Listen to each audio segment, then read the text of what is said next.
The Black Death, a name that you've probably heard before. Well, today we're going to be answering some questions about this deadly disease. What was the origin of the Black Death and how did it spread throughout Europe?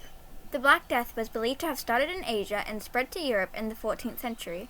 It was an extremely deadly disease that's earned a spot as one of, if not, the biggest epidemics in history.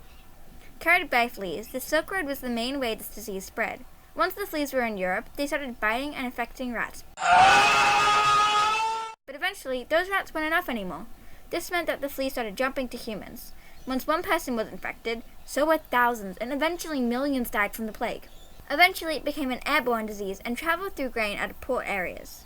But how long did this last, and when did it occur? As already mentioned, the worst spread was in the 14th century. It started its spread in Europe in about 1347 and didn't start to die out until 1351. That's over 4 years, with about 600 deaths a day. In the time the Black Plague was spreading rapidly, what did people try in order to cure themselves? Due to the lack of medicine and any knowledge apart from God is Almighty, people weren't very successful in their efforts. Some people believed it was a sign they had angered God and turned to praying.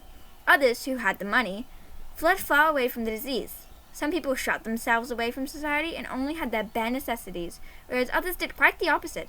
They drank and danced and tried their best to have fun. A very popular way of preventing the spread was with flowers. People filled their house with these nice scented plants, and even doctors put them in their masks in hopes it would stop them from catching the plague.